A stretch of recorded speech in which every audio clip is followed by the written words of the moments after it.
Hey, good afternoon. This is Thursday, September 9th. And I don't know if we're still having sign-in issues or not, but nobody has signed in yet. And so I'm going to go ahead with what I was going to do, which is play a nice video on Sternberg's triangular theory of love, which I think is pretty comprehensive and well respected. Sternberg kind of thinks in threes, which I think is in nature is a pretty strong idea. I think I mentioned before that the strongest structure found in nature is a triangle. And if you're a religious person and Christian religion person and you believe in the Father, Son, and the Holy Ghost, it's a triangle. There's a lot of triangular things in the world that are very meaningful. And I think Sternberg does a good job on this. He talks about three different types of intelligences. Sternberg was a pretty smart guy. So I'm going to do that. The problem is, of course, I have to disconnect my headset in order for you to be able to hear the recording. So I really don't know whether you're going to be able to hear the recording or not. But if you see the picture of the video, then you'll know where to find it off of YouTube.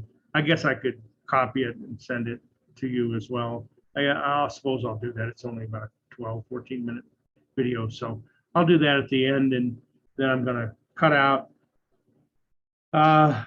You've already, because of my mistake, you've already got all the answers to chapter 7. So obviously that's not an issue. A lot of good things in this chapter, though. I really would recommend that you read it and comprehend it, take it to heart, because it's a very, very good chapter. And I don't mean to be giving it short shrift, but tomorrow I'll develop more, assuming people are showing up tomorrow. If not, then we'll just go with I'll release the exam tomorrow, and you'll have till tomorrow being Friday. You'll have until Sunday night at 11:30 to have completed it. So, okay, well, let's see if the magic of screen sharing is going to work. I don't see the video, which is not a good deal. Normally the video is down here because I was just looking at it. So, all right.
Simplified tutorials.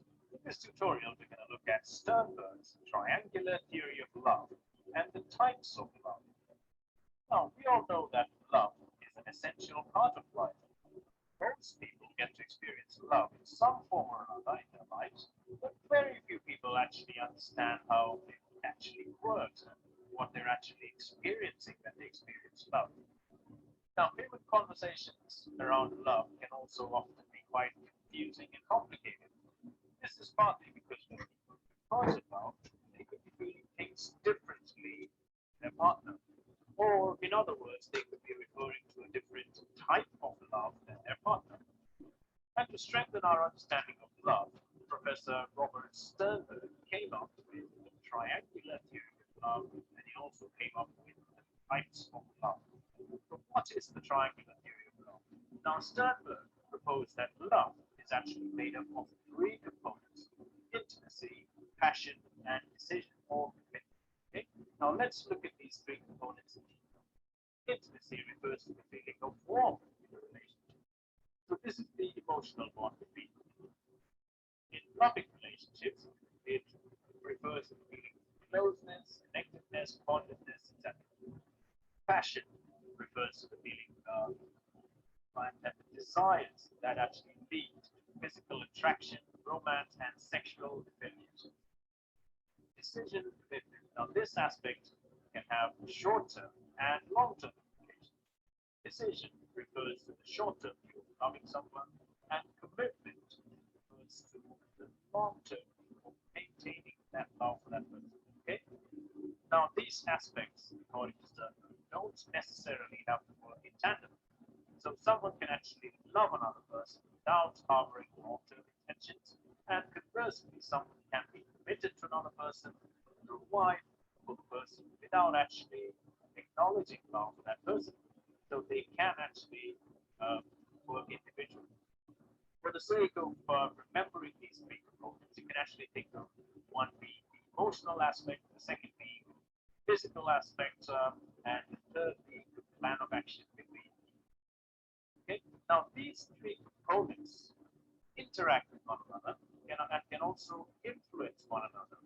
And it is the interaction of these three components that actually gives rise to the types of love. Okay?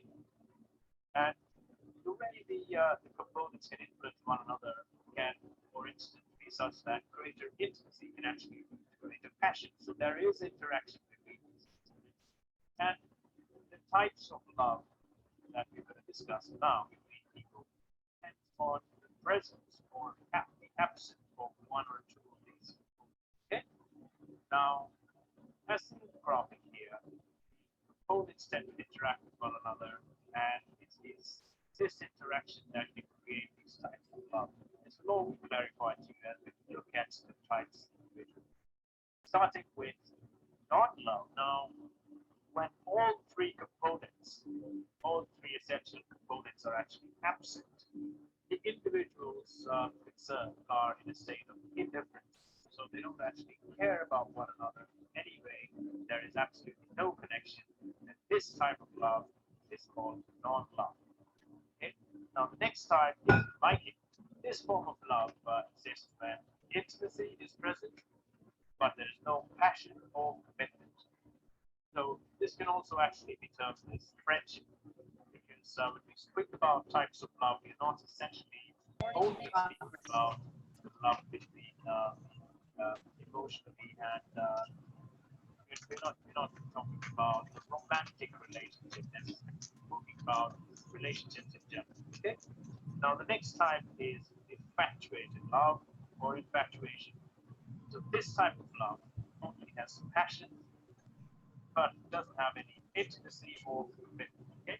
Now this happens to have purely lustful desires for one another and don't have any immediate or emotional ties with each other. Okay? Now such relationships can actually develop into romantic relationships, or can actually very spontaneously disperse when initial desire fades out eventually. Now, the next type of love is empty love.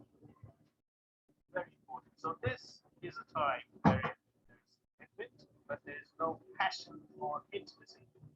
And this can happen when a couple is only together because they have to be with each other for some reason, or they're tied down to each other for social or legal reasons. No. And this can also happen to couples who are only with each each other for a common purpose, like maybe children or financial security, etc. So it is a type of love that can be cyclical. And in many cases, such relationships could have actually started off having more than just this component, but the other components tend to fade out in time, and literally the relationship empty. That's why it's called empty love. So it's got commitment, but there is no passion or intimacy, or passion or intimacy, or both of them have actually died out. Okay. Now the next type of love is romantic love. Now this is a type of love where there's passion and intimacy, but no commitment. So partners in this type of relationship tend to care for each other and desire each other without actually having a concrete plan for the future at the present moment. Okay? So with the passage of more time, there can be a plan that is coming to place. With the passage of time, these relationships can actually develop great potential as the foundations in such relationships are laid right. The next type is companionate love. Here, there's intimacy and commitment, but there's no passion. So this is essentially a stronger form of friendship, as there's also commitment to one another in friendship. Now, certain long-term relationships with weaker foundations can actually fall in this category, as the attraction factor fades out and there's still a strong bond between the people. And also strong friendships and ties with close family members. Yeah. Now the next type is fatuous love. So here there's passion and commitment, but there's no intimacy. So this is essentially a very turbulent form of love, wherein the people concerned develop passion for one another when the relationship is new, and also end up forming a committed relationship, between people moving in with each other, married, etc., with each other, before bonding at a non-passionate level. So before there is any sort of an emotional bond, people such relationships get carried away and form commitments with one another and are passionate with one another. And such relationships are usually under the scrutiny of the people around the couple, as they think that these can be impulsive relationships, yeah. And such relationships, unfortunately, have quite a high likelihood of failure. Now, the next type is consummate love, yeah. So this is the perfect sort of love. So this is the form of love which has all three components. This is an ideal form of love, and it's the type of love that's usually depicted as ideal in various digital media. But in reality, very few people can actually experience this type of love for long periods. Most successful and ideal relationships will experience this form of love in phases and will slip into other forms of love time and again. So there will be phases where the couple will actually experience this type of love, but then it will switch back to another form. In such relationships, companions tend to enjoy great passion with one another for years in a relationship, and their happiness, the happiness element of actually tied to the happiness of their partners. So this is the most ideal form of life, some form of love, I think about. Now, we have actually covered the types of love. We've actually looked at the types of love as we go along. If possible, I'd like you to get involved here. I'd like you to share with me the types of love that you've experienced, or if there's not a definite type, you think that it's a blend of multiple types. I'd like you to use the comment section and enlighten us, and maybe open up a discussion. I'd be really interested in that. And to widen our understanding of relationships, Sternberg also highlighted the influence of love stories that we get exposed to from different media, like books, television, stories, or from personal contacts with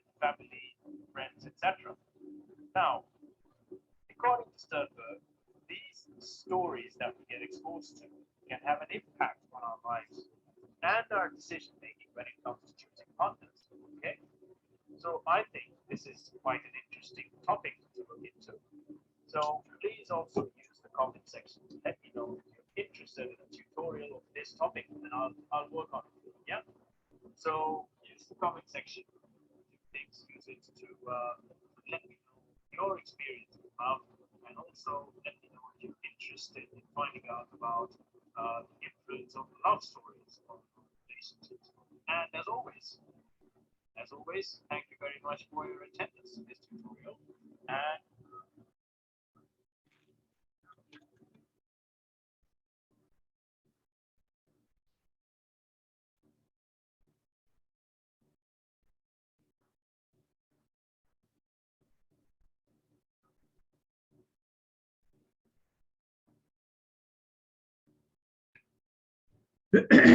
Okay, hopefully we're able to hear that. I did what I usually do. I just connected my headset so that hopefully we're able to hear that. Quiet.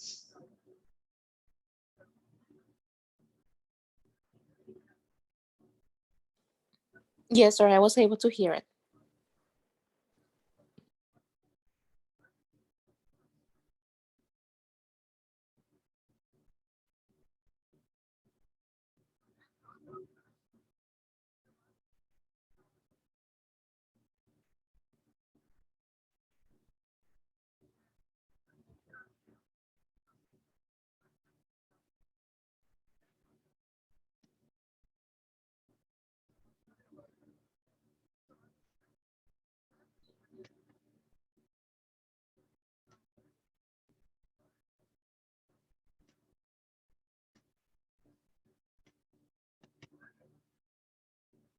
Finally.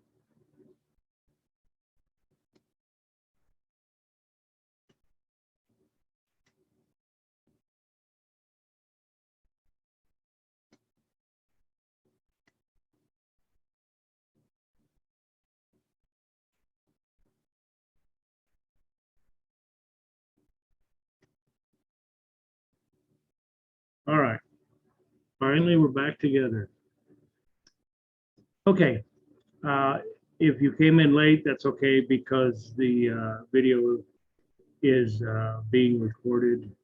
And plus, I posted this Sternberg video because it's as good as any that I've seen that explains the three different types of love that Sternberg has come up with. Okay. We've already got all of our answers for chapter 7.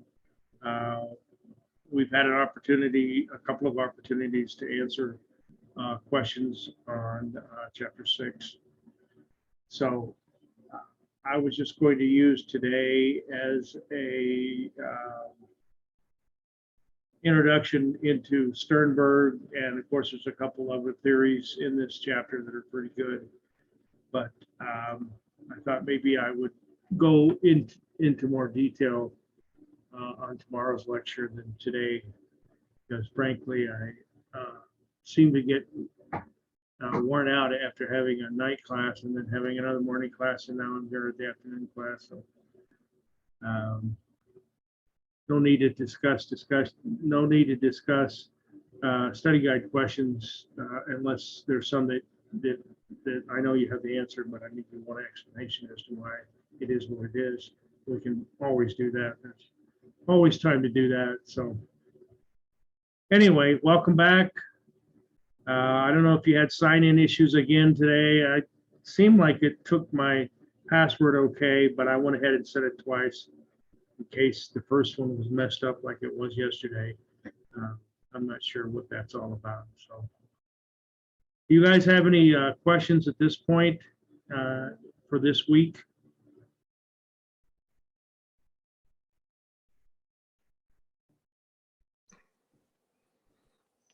I'm good, thank you. Yes, you are good, Paloma.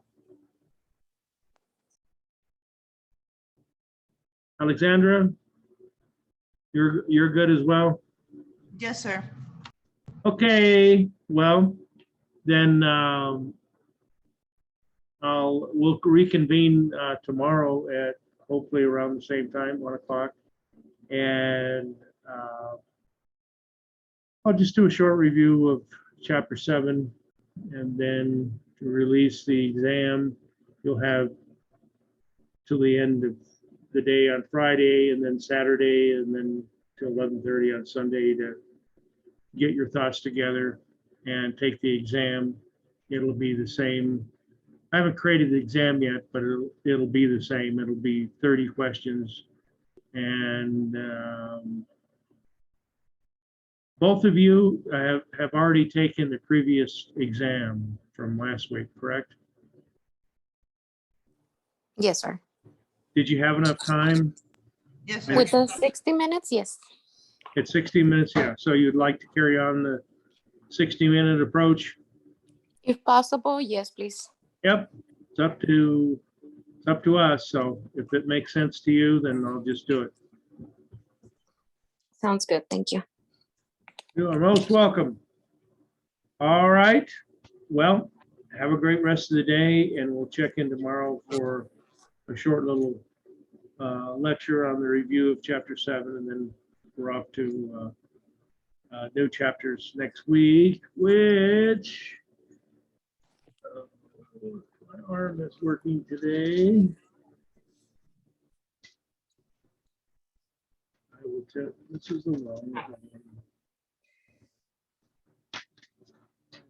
The wrong things. Here we go. Next week, which is week 4, sexual behaviors and sexual orientations. That's a good week of discussions.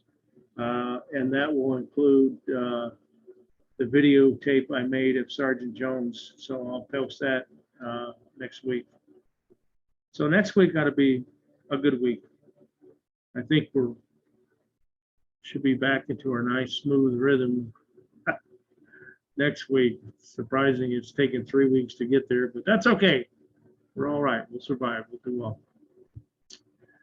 All right. So if you have any questions, as always, shoot me a text or shoot me an email. And we'll see you back here tomorrow at 1 o'clock. Hopefully the sign-in will be exactly the same, so you don't have to fool around with it. That's the idea anyway. Okay? Okay. Thank you, Thank sir. you, Have a good ladies. Igualmente. Thanks. Bye-bye.